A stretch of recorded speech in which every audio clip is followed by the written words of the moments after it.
что такое полиомиелит, что такое, какие последствия могут быть, какие угрозы она дает нашим детям, нашему населению, расскажут медики, лучше, чем мы, наверное, это все расскажем. Один вопрос, который меня беспокоит всегда, когда люди говорят, что прививки не дадим делать детям. Хочу узнать, почему. Что случилось? Вот здесь сидят 100 человек. У всех, наверное, есть дети, у всех, наверное, есть внуки. У кого какие проблемы, у кого кому сделали прививку. Вот у меня детям делают прививки, никаких проблем нет. Все живы, все здоровые. И никаких проблем. Мне делали прививку. Я вот видите, как вырос. Почти 2 метра. Нет уже проблем. Есть у кого проблемы, кому прививку сделали? Это маркетинговый ход наших врачей. Врачи, когда хотят зарабатывать деньги, они говорят, что... Все же медики говорят, что нельзя это прививки делать. Потому что они зарабатывают на это. Каждый из вас попадает в больницу, без 10 тысяч рублей вас никто в больницу не принимает. И за лечение надо платить. И чем больше больных, тем больше денег зарабатывают наши врачи. А мы идем на поводу этого всего. А как по-другому? А в чем проблема по-другому? Ни одного человека нету, которому сделали прививки, которому стало плохо. Ни одного нету.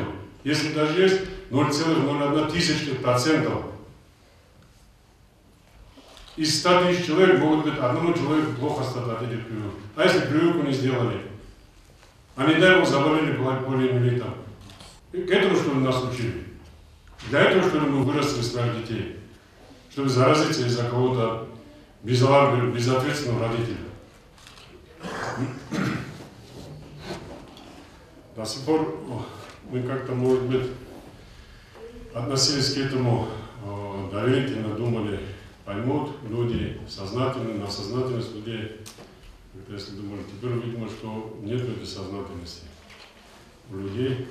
Сегодня, завтра вынесем распоряжение, чтобы дети, которые не прошли вакцинацию или не привитых детей, не были пускать в школу. По крайней мере, до тех пор, пока не пройдет период прививки. 2 месяца. 2 месяца самый последний прививки, который сделал человек, пока не пройдет 2 месяца, дошкольное образование учреждение не будем пускать детей, которые не привиты. Потому что они могут заразить наших детей. Они дополнительно могут заразить наших детей. Мы не хотим, те родители, которые прошли прививки, не хотят, чтобы их дети заразились. Да, мы обучение проведем, в классе будут проводиться очное обучение, параллельно в этот же период дома будет домашнее обучение, эти дети проходят. Ничего страшного же нету. Пускай дома сидят, раз не нужно быть в обществе, раз они слишком умные, им и образование не нужно, наверное. Поэтому эти все вопросы, которые мы... И то, что касается директоров школ, учителей, я думаю, что самый большой актив – это учителя в любом населенном пункте. Если они начнут работать с родителями, этих вопросов у нас будет все меньше и меньше. Очень много родителей не понимают, что такое прививка, для чего это делается, последствия, если не будут привиты дети. И оставить это все на одних медиков, на одних врачей, у нас ничего не получится. 50 или 60 человек врачей не могут охватить весь район. Когда 1500 работников образования, если не могут этого делать. Если хороший у меня урок коллективный, если жахали тон прививка хабиларо, дибатлинаро, дидатлицали, бицана, тлицали, абуна, а что же сейчас у нас жинди мнение? Жинда товарищ, абиз биологи. Или богиня кола пример, жинда бихиза кола чиаста. Тига гужа гужа. Тоник бични кола мисал, богиня час батан неждеги тас коли тола. Тоник час бични кола мисал, тига гужа гужа. Батан зарал эту батан проблем батан неждеги тас кола, это уби проблема ге это бионгу диги. Это зарал ге тас кола нежда. Киназдо. То жинда того жанчас беларто. А бати чуне абиз кола цовида савражо. Киназо абиз кола цовида. Кино условия создавать арнугу кималазы цализе. Школа ги арнугу, садикал ги арнугу, раньше условия через арнугу киназо. Жахарати нотин химошкола, хого честно, вот честно, хого чунтизас беларто. Хого хаду дечитарез кола, хого рухотез кола, вот это мучидез гонтула, потом могут быть последствия непредсказуемые. Раньше проведение таких турных вакцинаций у нас не бывало никаких проблем. Вы знаете, что ваши дети, раньше мы проводили туры часто, и никаких проблем у нас турой вакцинации не было. Почему-то Кунтак всегда он считался отношение вакцинации самым районом, самыми высокими показателями. У нас не было ни одного случая вакцины ассоциированного полиомиелита, у нас не было поствакцинальных осложнений, и поэтому мы хотим, чтобы с помощью вас, работников образования и работников детского дошкольного учреждения, проведение данной туровой вакцинации, чтобы вы нам помогли. Почему возникла такая ситуация? Именно по Северо-Кавказскому федеральному округу процент вакцинированных детей резко снизилось. Снизилось необоснованными отказами родителей. Если процент вакцинации ниже 95%, по регионам снижается, возникает угроза возникновения заболеваний, которые мы уже успели забыть. За 2018, исключая за 2022 год, было зарегистрировано 17 случаев заболеваний детей острыми вялыми параличами, полиомиелитно-подобными заболеваниями. Возраст детей составлял от 6 месяцев до 9 лет. При анализе каждого случая были выявлены отказ от вакцинации, нарушение схемы вакцинации. Из этих детей, среди этих детей вакцинированных детей не было. К сожалению, были дети отказники и дети, которые нарушили схему вакцинации. Что такое туровая иммунизация? Туровая иммунизация – это дополнительная иммунизация детского населения, независимо от ранее проведенных прививок. Все дети регламентированного возраста должны получать вакцину. Это значит, у нас идут дети от 3 месяцев до 10 лет включительно. Согласно постановлению Российской Федерации от 17 января 2023 года и согласно постановлению главного санитарного врача Республики Дагестан от 24 января 2023 года, дополнительной иммунизации подлежат дети от 3 месяцев до 10 лет включительно, и будут проводиться 2 тура. Первый тур у нас уже идет. Первый тур у нас начало первого тура от 27 февраля до 5 марта. И второй тур у нас планируется проводиться от 3 апреля включительно 9 апреля. Вот эти периоды туровой вакцинации, он идет сжатый срок. Сейчас вот сидя тоже и приходя, многие пока сюда приехали, было очень много звонков. Туровая вакцинация проводится на государственном уровне. Это не наше постановление, это постановление представителей Роспотребнадзора Российской Федерации, представителей Роспотребнадзора Республики Дагестан. Вы знаете, что эта туровая иммунизация будет проводиться, как сказал, на государственном уровне. Какие же противопоказания для проведения вакцинации?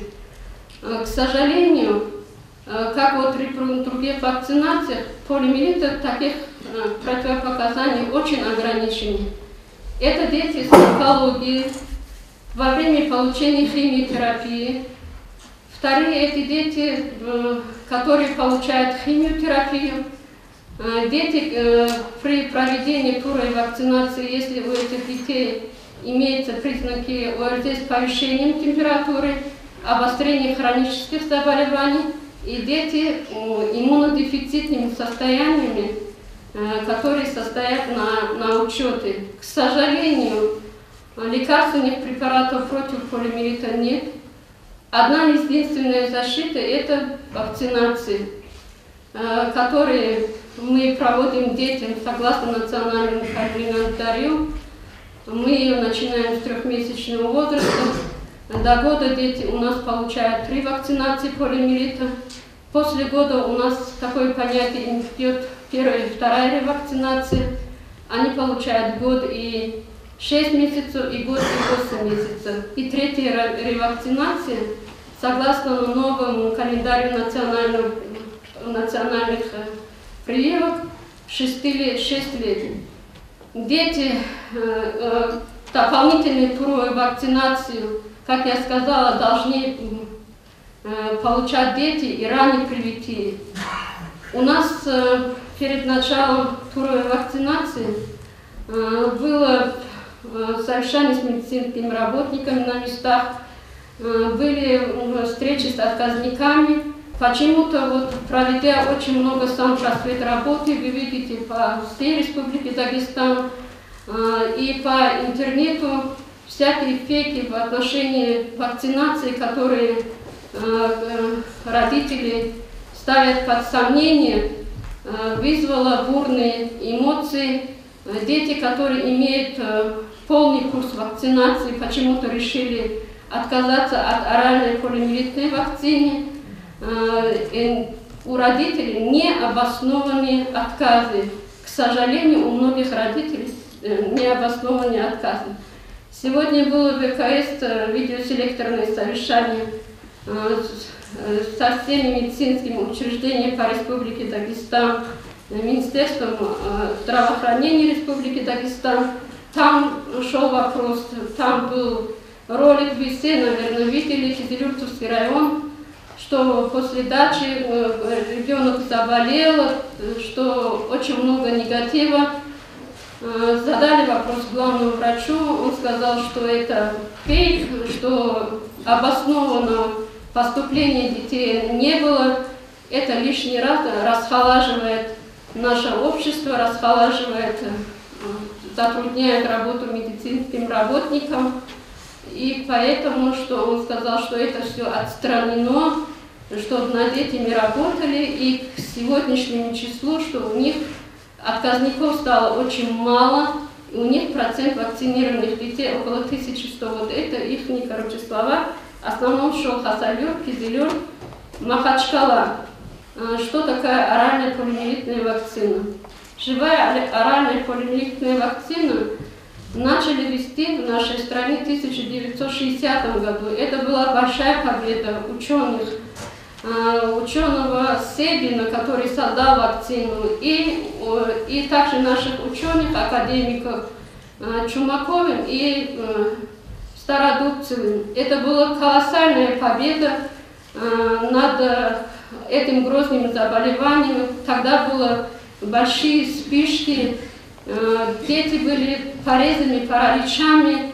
Введением этой вакцины, первоначально эта вакцина была в дрожжах, потом вы знаете, что вам, наверное, в школе капали розовые капельки, по 4 капли. Мы вот так же проводили туровые вакцины. После введения оральной живой вакцины создается иммунитет, кишечный иммунитет, в первую очередь иммунная прослойка.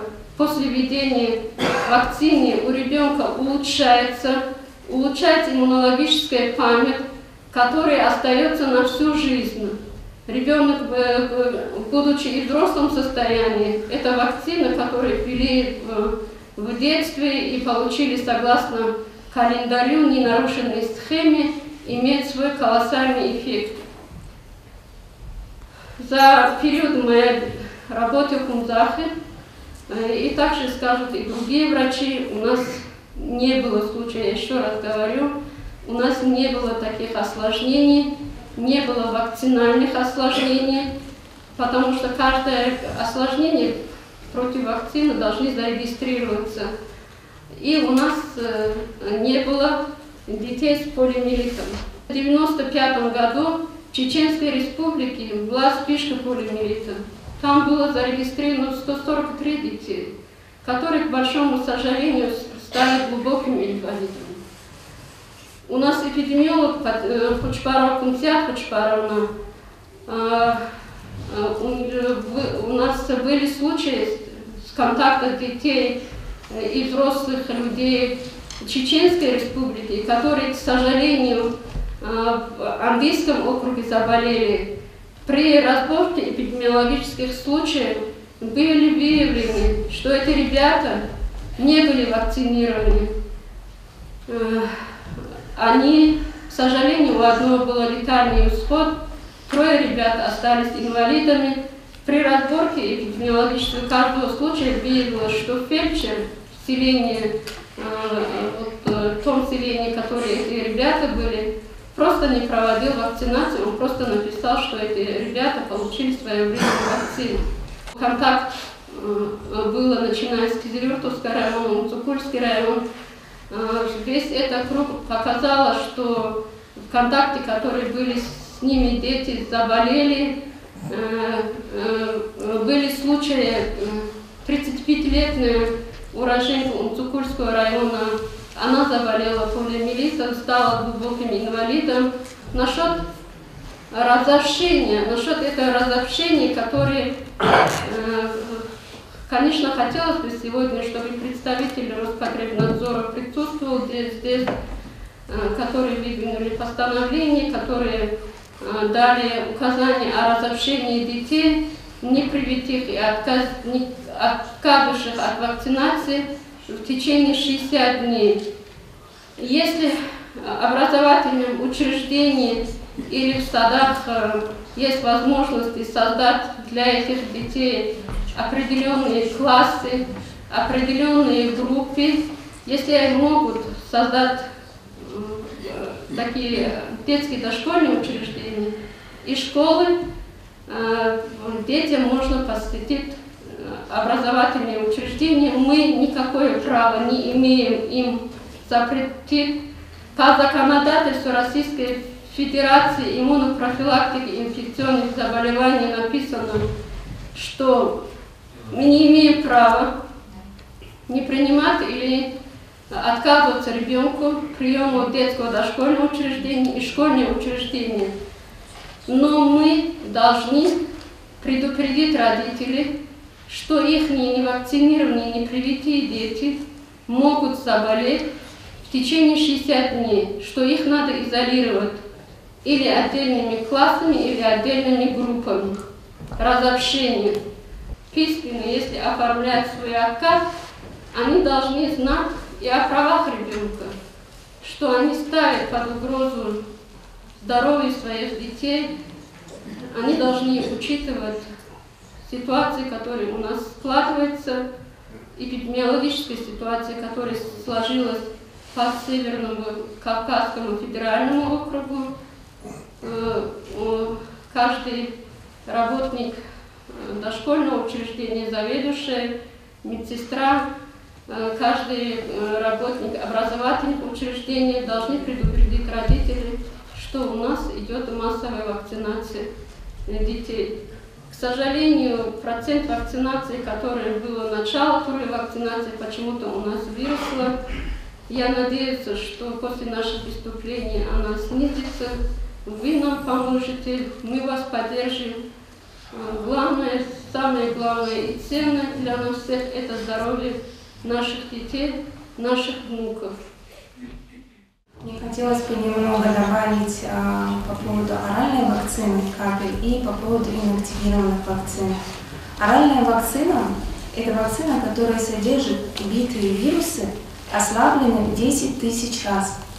А инактивированная вакцина, в ее составе компоненты вируса, но все-таки инактивированная вакцина тоже обеспечивает достаточно крепкий иммунный ответ. Преимущество оральной вакцины в том, что он создает нам иммунитет на месте внедрения этого самого вируса. То есть из кишечника дальше вирус не пройдет, если у нас есть оральная вакцина. Если наш ребенок привит предыдущей вакциной инактивированной, если вирус захочет пройти дальше, благодаря инактивированной вакцине вирус не дойдет до наших двигательных нейронов и не вызовет параличей. Поэтому те схемы, которые предусмотрены за рубежом, я считаю, что мы себе позволить не можем. Например, в Европе они делают чисто инактивированные вакцины, не делая оральную вакцину. Но у нас этот вирус приобрел немного патогенные свойства. Инактивированный вирус, он приобрел патогенные свойства, и у некоторых детей может вызвать этот острый вялый паралич. И для того, чтобы этот вирус не прошел дальше, нам нужно, чтобы в кишечнике у ребенка был иммунитет. У меня 3-летний ребенок, и мой ребенок привит сверх календаря. Те вакцины, которые не предусмотрены по национальному календарю, я иду и делаю самостоятельно, заплатив за эти вакцины. Потому что я считаю, что я лучше заплачу, чем мой ребенок будет болеть, даже если это касается ветряной оспы, которая считается относительно благоприятным заболеванием. Чем мой ребенок будет 5 дней высоко лихорадить, сыпью зудящей, я лучше делаю ему вакцину. Поэтому да, мы вакцинируем своих детей. Хепугу цак заралеп эстина химозу инфекция хехку цумцады хунбахни.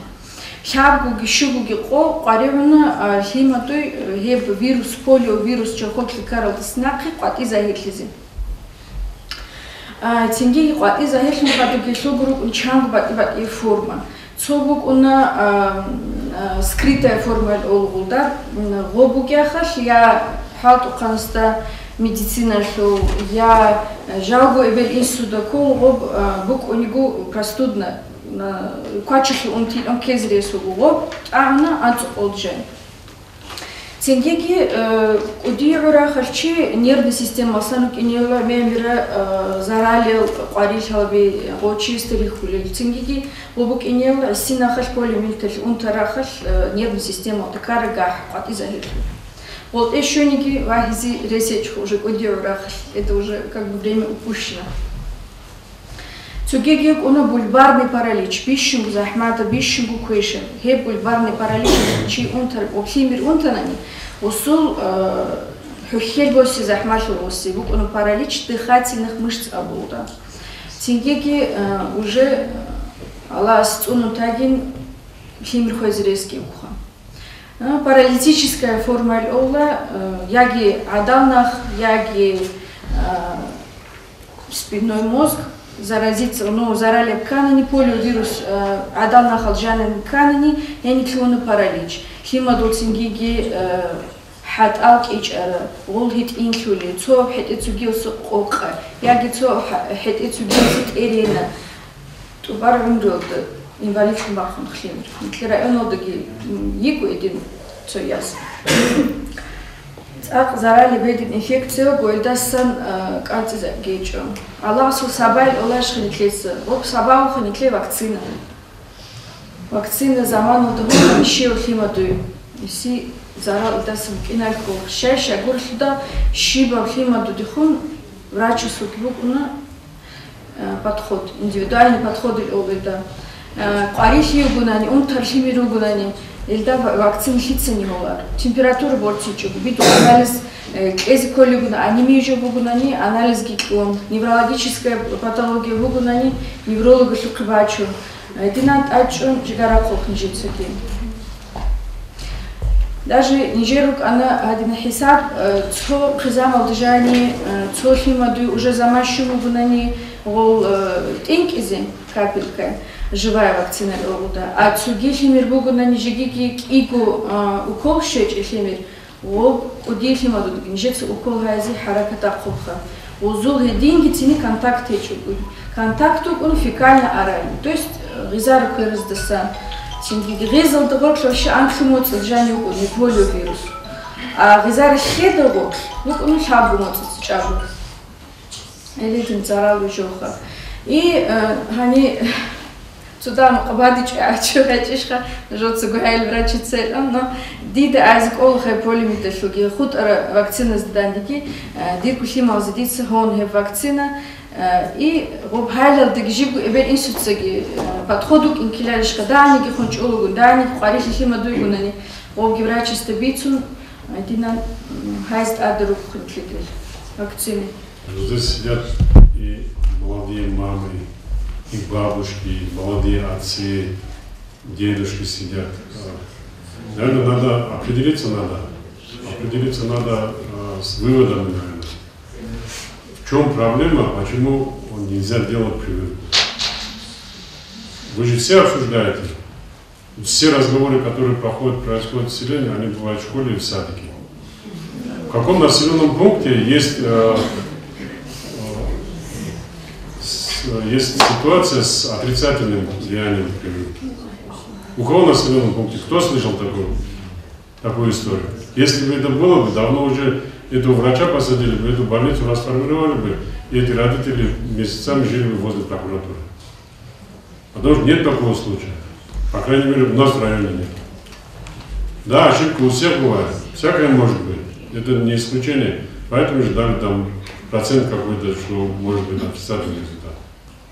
Но все показывают, что положительный результат нет. Вот как надо выделяться надо. Каждому человеку надо, чтобы на него обратили внимание, что он такой грамотный, что он такой умный, что нельзя это делать. Да, это правильная постановка вопроса. Я думаю, что мы завтра поставим задачу главному врачу, потому что все слухи, все же говорят, что врачи предлагают не делать прививку.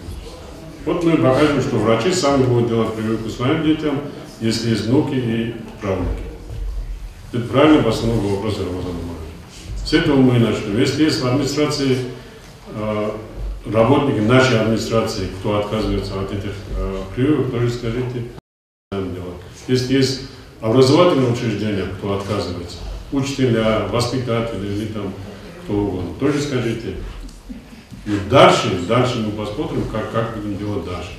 Так не должно быть. Так не должно быть. Мы живем ради детей. Мы все делаем ради детей. Все, что мы делаем, все делается для детей. И взять теперь на произвол суды, что надо бросать детей. Сейчас плохо объясню, что это плохо, что нельзя, никакого вреда от этой прививки нету. Что нельзя не прививать. Это риск увеличивается, не привить детей. Нет, обязательно находятся люди, которые скажут, что это нельзя делать.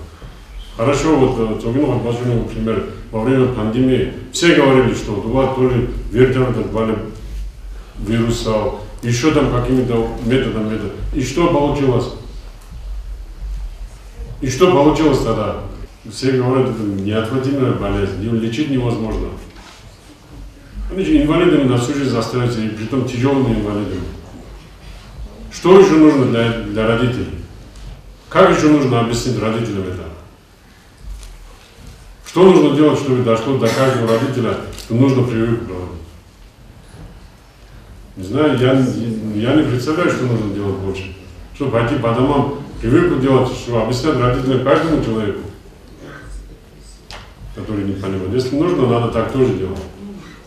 То, что говорят, что да, образование мы должны обеспечить каждому ребенку возможность заниматься в школах. И мы будем, если родитель пишет, что он несет полноценную ответственность за то, что его ребенок заразится, после заражения, что за последствия несет он ответственность полностью, пожалуйста, ради Бога, пускай дают. Мы же ему говорим, что зараженный ребенок вот от этих детей, последствия какие могут. Если он нас себе берет, конечно, мы дадим. Хотя нам жалко этих детей, хотя мы должны беспокоиться об этих детях. Но тем не менее у нас другого варианта не будет. Но у нас нет возможности раздельно заниматься с детьми в каждой школе и в каждом садике. Мы пока до тех пор, пока родители не дадут такие согласия, мы детей туда не будем пускать. Не привитых детей. Пускай дома сидят, пускай занимаются дистанционно. Ничего плохого в этом нет. Мы провели родительские собрания с приглашением медицинских работников, разослали по родительским чатам информацию о последствиях этого достаточно серьезного заболевания. Ну, вы собирали сведения, вернее, отдел образования собирал сведения относительно причин отказа родителей от вакцинации. И чаще всего, вот, наверное, коллеги подтвердят, там был отказ по религиозным соображениям. когда мы начали требовать как руководители объяснения, если на то имеется медотвод, никто из родителей такой медотвод не представил. Мы это осознаем, мы это понимаем. Мы поколение, которые выросли на прививках. Мои все 4 ребенка получили все без исключения эти прививки. Но вы знаете, когда на уровне семьи эта проблема обсуждается, и хотя мы говорим, что у родителей нет информации, напротив, мне кажется, эта проблема вытекает из-за того, что излишняя информация присутствует у родителей, и они, не знаю, вместо того, чтобы доверять медицинским работникам, они доверяют сообщению совершенно со стороны. Этот один момент. Мы, как руководители образовательных учреждений, мне кажется, на данный момент на уровне классных руководителей, на уровне руководителей проделали определенную работу. Количество таких отказников уменьшилось, но они все-таки, к сожалению, остались. Я совершенно согласна Патиматса Адулаевной в том, что вакцинация, изобретение вакцины против грозного заболевания – это большое научное и медицинское достижение. Когда говорят слово полиомиелит, у меня сразу возникает ассоциация с бывшим президентом Америки Франклином Делано Рузвельтом. Мы сегодня говорим о детской вакцинации. А почему мы забываем, что невакцинированный ребенок может заболеть в взрослом уже возрасте? Это что, легче? Вот пример американского президента, который молодым человеком заболел этим полиомиелитом и на всю жизнь оказался прикованным к инвалидной коляске. Лучше разве, если во взрослом уже возрасте этот ребенок, уже будучи отцом или матерью, может перенесет это заболевание? От этого же тоже никто не застрахован. Но все-таки, мне кажется, на решение этих проблем направлять образовательные учреждения. Я недостаточно вижу работу местных патронажных медсестер, руководителей, заведующих ФАПами на местах. Почему на этом уровне не проделывается работа? Может, мне и не следовало бы это говорить, но когда глава села отказывается прививать своих детей, извините меня, о какой сознательности и прочих проявлениях образованности, грамотности в этом вопросе может идти речь? Пожалуйста, поддержите, укажите механизм, правовой механизм и иной механизм решения этого вопроса. Мы всячески поможем в этом вопросе. Спасибо за внимание. Спасибо. То, что касается агитационной работы среди местных фельдшерско-акушерских пунктов или других работников, с этого мы и начинаем. Я с этого и начал. Почему? Потому что все медицинские работники, у них или нет желания этого всего проводить, или им выгодно, чем больше людей будут поступать в больницу, для них это выгодно. Другого я не могу представить. Человек, который прошел обучение медицинское, когда не желает работать, который приходит на работу и говорит, что я не должен это все проводить, я такого не могу себе представить. То, что касается духовности, никто не говорит, что это нельзя делать. А то, что касается, что педагогические работники не работают, я никогда не говорю, что они не работают. Я говорю, что это самый большой контингент, который связан с жителями нашего района. Все родители так или иначе встречаются с учителями. Поэтому мы возлагаем самые большие надежды на учителей, на работников педагогического коллектива. Почему бы нам не сделать родительские собрания в каждом учреждении образовательном, да, присутствием врачей и участковых терапевтов, ФАПов, пригласить их всех, и чтобы они не занимались лечением, а занимались пропагандой, чтобы не болел народ и ученики, и остальные. Вот приезжайте с районной больницы тоже к нам, делайте график, приезжайте, мы будем рады, родителей всех соберем, и будет очень полезно, думаю, для всех родителей. Хотя я сам получил высшее образование, мне задают вопрос иногда, почему, говорит, болеют, когда после вакцинации, вот грипп, простой грипп, да, после вакцинации тоже бывает, дети болеют. На этот вопрос никак никто не может получить ответ тоже за. Если может, медики можете ответить на этот вопрос тоже. На местном нашем хузарском телевидении была показана передача с участием инфекционистов, хирургов, педиатров и многих других наших специалистов. Мы там подробно объяснили, что такое полиомиелит и почему нужна туровая вакцинация. Также мы после рабочего дня были в хунзарских 2 садиках, где мы провели встречу с родителями, в основном мамы там присутствовали, и тоже подробно им все объяснили, а также ответили на все их вопросы, многочисленные, кстати. Я думала, что уже всем все понятно, и что уже пора закрывать эти собрания и начинать уже вакцинацию, но, видимо, пока второй тур не закончится, тоже мы будем доносить о пользе этой вакцины, к сожалению. После введения вакцины, как реакция, легкое недомогание, температура, вместе введения АКДС может быть уплотнение, он не считается поствакцинальным осложнением. Поствакцинальное осложнение идет наиболее грозное, если отстаяло последствия. После вакцинации АКДС у детей может подняться температура, это считается нормальной реакцией, и она проходит в течение 2-3 дней. Если у ребенка не остались последствия, он к осложнению не идет.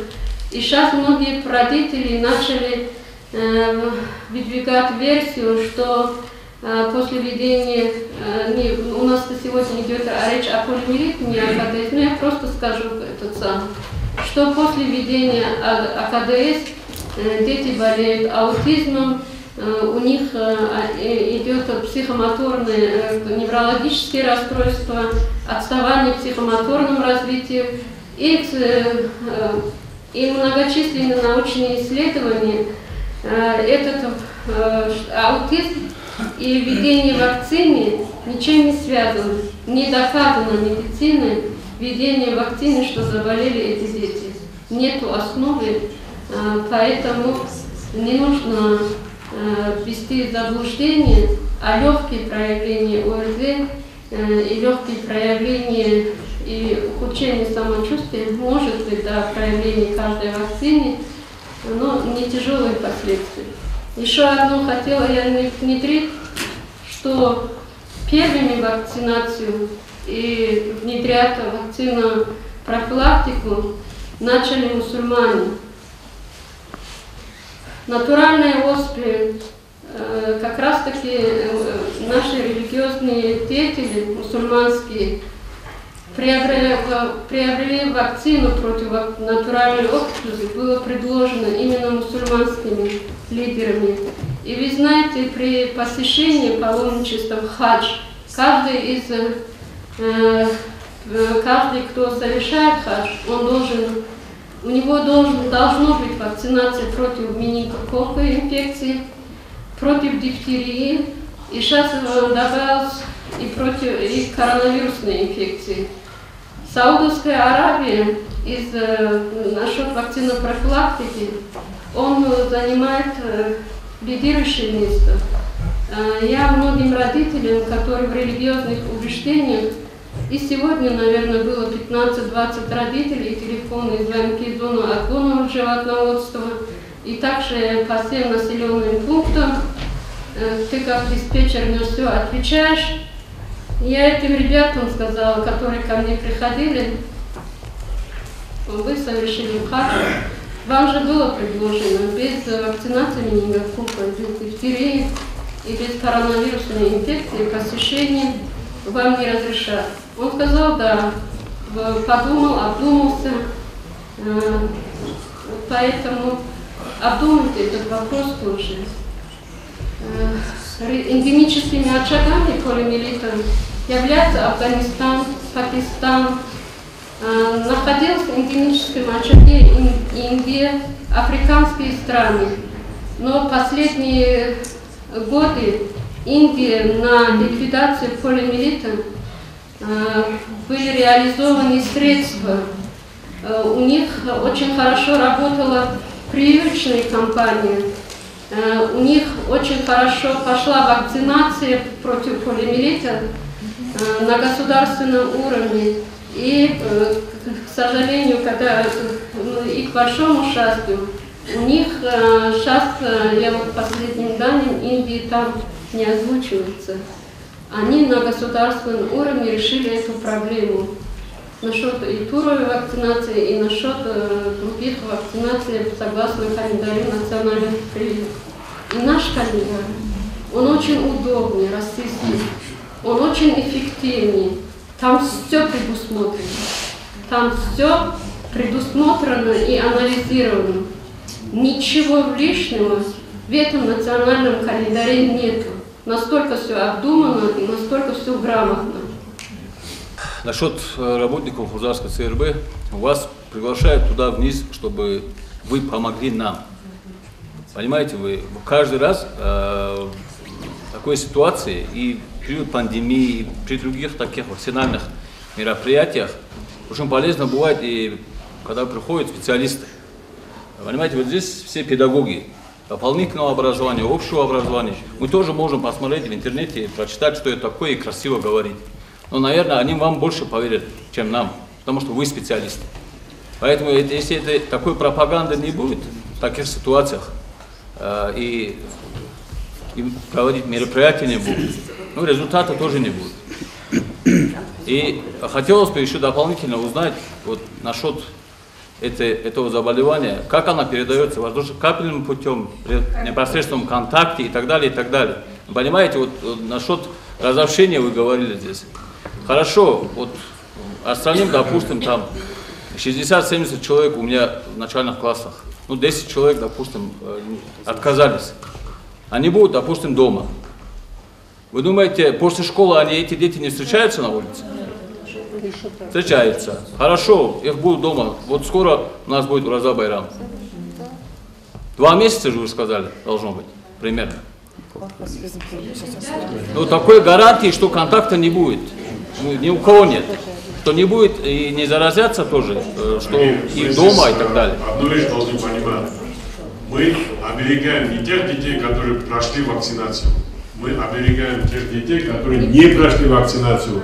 Они должны заботиться их родителей. Раз они дают отказ от проведения прививки, значит, беспокоиться о безопасности этих детей должны родители. Потому что мы со стороны государства делаем все возможное, чтобы им было хорошо, этим детям было хорошо. А родители, если их выпускают к этим, эти же дети зараженные, раз они прививку получили, они могут заразить тех детей, которые не прошли. Смотрите, заражение происходит фекально-оральным путем. Что это значит? Это значит, что вирус с фекалиями выделяется в окружающую среду. Если у ребенка нет нормальной гигиены, он контактным путем может заразить другого ребенка. И еще можно заразиться через сточные воды. Если воды недостаточно прокипячены, то есть, понимаете, вирус выделяется с фекалиями в окружающую среду, вирус сохраняется, и через воду человек через рот может заразиться. Заражение не значит, что ребенок заболеет. Заболеет тот ребенок, у кого вследствие чего-то иммунодефицит. Бывает даже, вот я сегодня, когда шла сюда, я читала статьи, там говорилось о том, что если человек, который получил оральную вакцину, выделяет в окружающую среду вакцину ассоциированный вирус, и этот вирус попадет к другому ребенку, это может быть, что и этот ребенок будет привит. То есть опасность когда возникает? Когда вирус вследствие чего-то задерживается в организме и приобретает патогенные свойства и вызывает заболевание. И когда, знаете, я работала в Махачкале, и когда я приехала сюда, меня радует, что количество вакцинированных детей, оно больше, чем там, намного больше. И мне хочется верить, что при этой туровой вакцинации, благодаря тому, что вакцинированных людей больше, у нас не будет этих вакцина-ассоциированных полиомиелита. Он, наверное, задавал вопрос, насколько взрослых могут заразить дети. Хочется верить в то, что все эти взрослые, они привиты в детстве и имеют иммунитет. Элементарные правила гигиены. Мыть руки, не пить кипяченую воду и обрабатывать еду. чтобы у каждого ребенка была бутилированная вода, чтобы были условия для мытья рук после посещения туалета и после, чтобы ребенок, чтобы дети, чтобы в гигиеническом отношении, санитарно-гигиеническом отношении и садики, и школы были готовы, и чтобы у вас условия содержания этих детей было более благоприятное и лучше. Вот это. Могут ли заболеть взрослые? Да, могут. Я приводила пример и очень, видимо, волновалась первоначально, что 35-летняя женщина Цукульского района заболела полиомиелитом, она осталась пожизненным инвалидом, и, к сожалению, у нее не было вакцинации согласно национальному календарю, или у нее были нарушены все схемы вакцинации. У нас с каждым введением вакцины у нас иммунологическая память называется, улучшается иммунитет, иммунологическая прослойка. И иммунологическая память сохраняется и у взрослых людей, и у них имеется иммунитет против инфекции. Если были проведены все прививки вовремя и согласно по календарю. Все, что мы здесь слышали, да, будут, скорее всего, привитые и не привитые. Вот правовая оценка, если имеем мы право, директора школ, заведующие садиков, запретить этим детям посещать школу. У кого в школе есть возможность заниматься раздельно с привитыми и непривитыми? У кого в садике такая возможность? Все. Если нет, то значит они не будут ходить в школу. Зачем долго рассуждать одно и то же?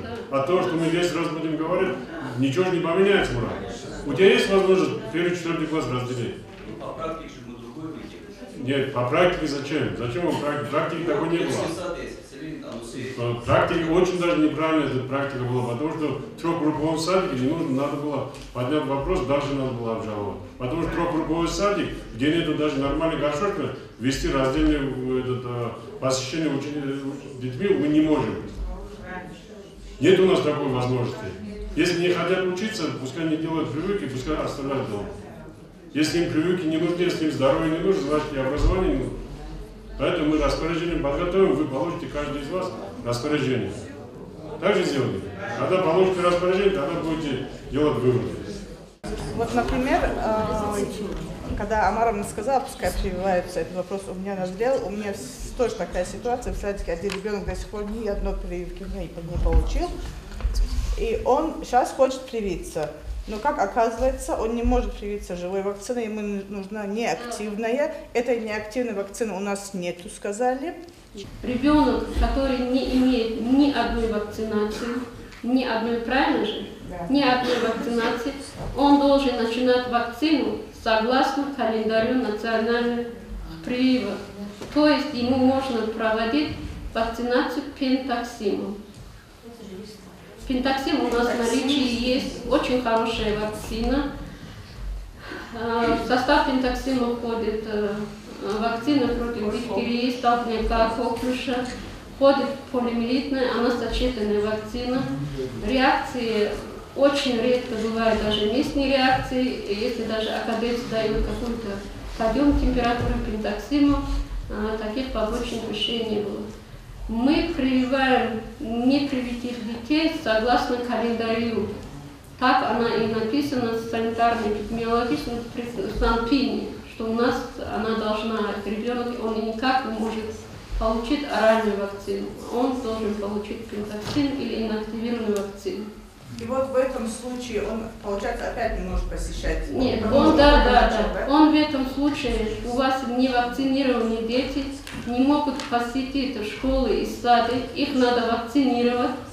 И через 45 дней они получат вторую вакцину, тогда им разрешено посетить и детское дошкольное учреждение, и образовательное учреждение.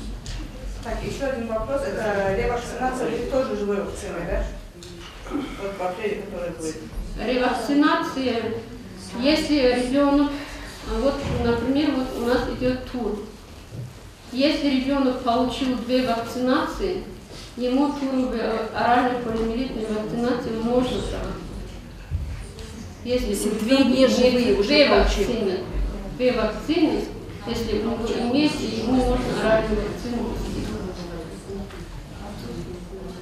Это все индивидуально. Да. Это все ваши вчера, наши также работники на местах, они созваниваются, они каждый вопрос обсуждают, каждый случай мы рассматриваем. Выступления наших врачей, обсуждения, которые здесь состоялись, наверное, для всех, для нас были полезны. Мы больше узнали о полиомиелите и что на самом деле вакцинация – это то единственное средство, по сути, которое способно предотвратить возникновение как в детском возрасте, так и в последующем зрелом возрасте указанного заболевания. Пожалуйста, руководители образовательных учреждений, доводите в своих коллективах эту информацию. То, что было сказано, здесь нельзя ли пригласить работников районной больницы туда, для того, чтобы соответствующие обсуждения и выступления организованы были перед жителями села. Наверное, каждое село все-таки возможности не будет, но может быть где-то по зонам как-то организовать. Наверное, это можно будет сделать, я думаю, обсудить и график составить, выезжать. Другой вопрос, который мне хотелось поднять, вот педиатр здесь тоже сказал о тех проблемах, связанных с кишечной инфекцией, отравлениями, которые ранее у нас бывали. Вы, наверное, сами тоже заметили, это случалось у нас, когда возникали оттепели в холодное время года или же теплое время года. Поэтому просьба убедительная и требование к руководителям образовательных учреждений, чтобы у вас была кипяченая вода, чтобы дети могли потреблять. И периодически доводите до них эту информацию. 100% никто не может гарантировать, что там исключительно чистая вода, и употребление этой воды, что не может острую кишечную инфекцию вызвать. Мы потом постфактум принимаем меры, пожинаем эти результаты. Вы знаете, печально, неоднократно наш район прославился в этом вопросе. Давайте все зависящее от нас сделаем, чтобы впредь подобное не возникало. И многое здесь именно от вас, от руководителей образовательных учреждений связано. Пожалуйста, примите меры. Вот сейчас вы понимаете, как раньше там было хайп-хадар, на хайп-хадар ничего не списывают. Что бы ни случилось, пожар где-то возникает, где-то отравление возникает, где-то несчастный случай, землетрясение там, сейчас находят крайних, и оценку уголовно-правовую, в том числе, дают действия этих должностных лиц. В том числе будут, если такие проблемы будут возникать, в том числе будут оценку давать и вашим действиям. Сделали ли вы все, зависящее от вас? Еще раз говорю, пожалуйста, примите все возможные меры для того, чтобы дети могли пить качественную воду. Медицинские папы и ПП, у кого идет большой процент отказников, это у нас получается по Харасинской зоне. Вам огромное спасибо. Там единичные дети, которые отказываются от вакцинации. Такое село, как Родаву, и в религиозном отношении, и в других отношениях от этого села всего лишь один отказник. Это поселение Харахи идет где-то 6-7, по всему участку у них небольшой процент отказников. Большой процент отказников в селении Хунзах, в селении Гатсаты и в селении Ударусу. В селении Ударусу наши медработники были. В селении Гатсаты тоже наши медработники проводили беседу. И в селении Хунзах наши медработники провели беседу по садам. И если надо будет дополнительно, я медицинских работников направлю. И Уздорусу, к сожалению, у нас новая девочка проводить туры вакцинации поселения Уздорусу будет Гацатлинская участковая больница, их врачи и участковые медсестры. И дополнительно, наверное, мы сами тоже видим это село. Давайте так сделаем. Сейчас мы много не будем говорить. Вот 3 населенных пункта, где у нас самое большее количество отказников. Да. Завтра же нет у вас никаких проблем. Завтра поезжайте туда, собирайте в школах детей, если можно, родителей, договаривайтесь с директорами, начинайте эту процедуру. Если нужно будет, давайте участковых работников, участковых больниц, медицинских сестер отправляйте по каждому, по домам, каждому человеку завтрашнего дня. Не послезавтра, не в субботу, не в воскресенье. Завтра это начинаете делать. Все передайте этот и главному врачу своему, что весь состав, который у нас есть свободный, отправляйте в Гацатель, Хунзав и Уздорозов. Разъясняйте людям, что нужно делать и как. И берите с собой планшеты, или если есть у вас ноутбуки, с фильмами про полиомиелит. Показывайте каждому человеку дома, что их ожидает, если это не проведут. А дальше еще один вопрос, который касается этот вопрос. Список всех отказников. Райза Намарна, вот этот список тоже дайте мне. Список всех отказников. Вот, буквально поголовно. Кто отказывается пофамильно, по фамилии не детей, фамилии родителей, фамилии имя отчество родителей, отца и матери, которые отказываются по всему району. Дайте нам. И не через неделю там, или когда тур закончится и когда все будет решено. А завтра. На сегодня, которые есть отказники, которые сделали и которые не сделали. Дайте нам список. В срочном порядке.